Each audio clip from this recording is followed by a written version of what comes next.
अक्षरमहं पुरुषोत्तम दासोस्मि। अक्षर एवो हूँ, पुरुषोत्तमनो दास छूं। अक्षरम् अहं पुरुषोत्तम दासोऽस्मि। अक्षरम् अहं पुरुषो।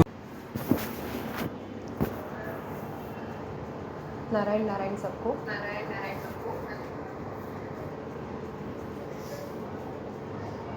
लास्ट टाइम मैंने बताया था कि हम गुरु के बारे में कुछ बताएंगे, तो अभी भी हमने अगर गुरु धारण नहीं किया है तो हमें गुरु धारण करना कितना आवश्यक है। श्राद्ध में और ऐसे में बोलते हैं ब्राह्मण, जो भी हम धर्म पालते हैं जिसमें भी है, कि व्यक्ति के मरने के बाद पिंडदान करना चाहिए। तो जो ब्राह्मण आता है वो चावल की आटे की जो बना के पिंड बना के उसमें सब करवाते हैं विधि हमसे। तो वो जो करना है वो तो हमें करना ही है, वो प्रतीकात्मक रूप से हम करते हैं। लेकिन हम जीवन में जब जीते हैं तभी हमें स्वयं को अपना पिंडदान कैसे करना चाहिए, कि वो पूरा जब भट्ट जी ब्राह्मण जी जो पिंडदान करवाते हैं विधि, तो उसे पूरा ख़त्म होने के वक्त वहाँ पर बोलते हैं कि अभी तुलसी का पत्ता रखो, ताकि तुलसी के पत्ते से वो आपका पूर्ण हो जाएगा। तो वैसे ही हमारे जीवन में हमें जीवते करना है, हमारा जीवन जब है तभी तो हमें कंठी धारण करनी है। तो कंठी कैसे धारण करनी है, कि ये जो शरीर है वो तो जीता जागता हमारा पिंडदान है।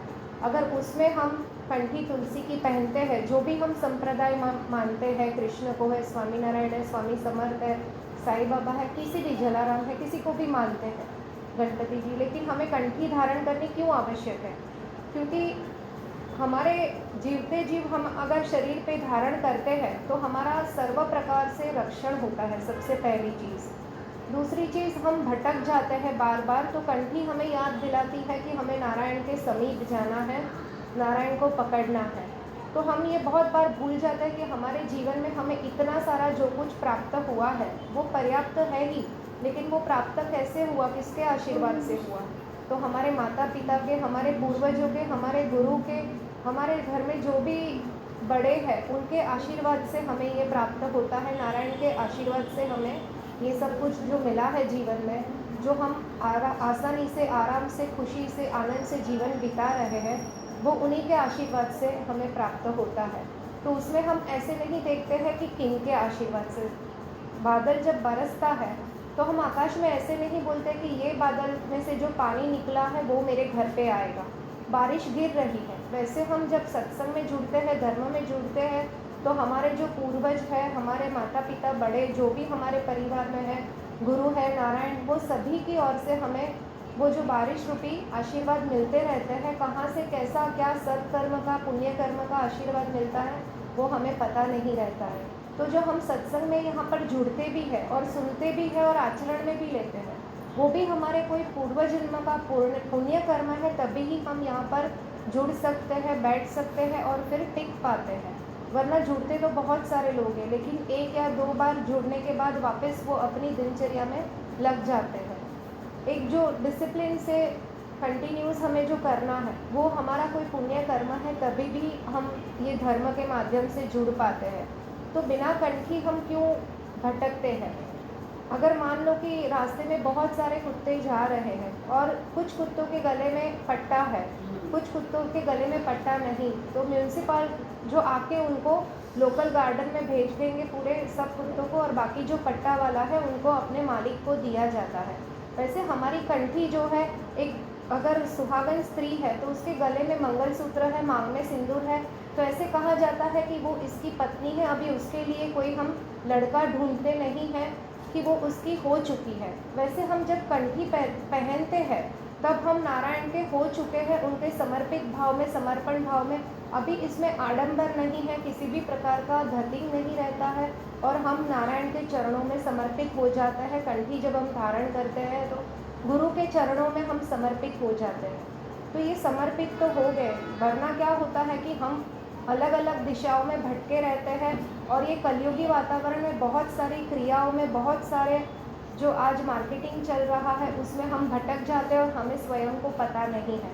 तो हमें एक गुरु धारण करना है, एक नारायण को धारण करना है, और वो हमारे सत्संग के माध्यम से ही होता है कि हमें जो भी गुरु के ऊपर श्रद्धा है, जहाँ पर भी हमारा मन से हमें कुछ जवाब मिलता है, आत्मा के माध्यम से परिवर्तन होता है, ऐसे गुरु को हमें धारण करना है। आप जो भी संप्रदाय में हो, अपना गुरु धारण करिए। अगर गुरु के साथ कनेक्शन कैसे करना है, हमने गुरु तो धारण कर लिए, लेकिन अभी गुरु के साथ कनेक्शन हमारा होना बहुत आवश्यक है।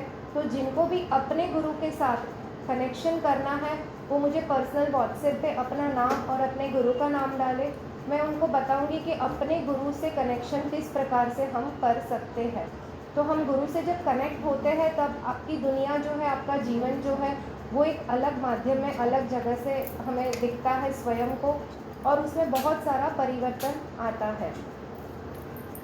जैसे विशाला नगर में राजा था सुकीर्ति करके, उनके पास बहुत बड़ा हाथी था, और इतना विशाल हाथी था कि वो पर्वत को भी अगर हम देखें तो उसके सामने पर्वत छोटा लगता था, इतना विशालकाय हाथी था। पूरे नगर जन में अगर सब लोग इकट्ठा होकर भी उसको खींचने का प्रयत्न करें, फिर भी उसकी एक आवाज नहीं आ रही। कहाँ तक सुना? विशाला नगर में सुकीर्ति करते एक राजा थे, और उनके वहाँ पर एक हाथी था। हाथी इतना विशालकाय था कि पर्वत भी उसके सामने छोटा लग रहा था। पूरे गांव के लोग भी अगर साथ में मिलके भी उसको हटाने का प्रयास करें तो एक पैर भी उसका हिल नहीं पाता था, इतना विशालकाय हाथी था।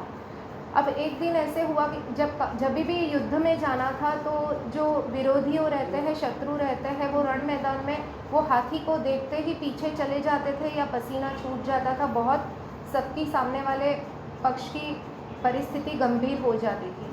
धीरे धीरे समय अनुसार जैसे हम वृद्ध होते हैं, शरीर अपना जवाब देता है, वैसे हाथी भी धीरे धीरे वृद्ध होने को आया, और उसकी भी जो शरीर का था वो जवाब देने लगा। सामने वाले को थोड़ा थोड़ा पता चलने लगा कि अभी ये वृद्ध हो चुका है। और वो एक दिन युद्ध में से आने के बाद शाम को वो अपने जो गांव में, वहाँ पर जो शहर है, नगर है, वहाँ पर तालाब है, बहुत गहरा तालाब है, उसमें स्नान करने के लिए जाता है।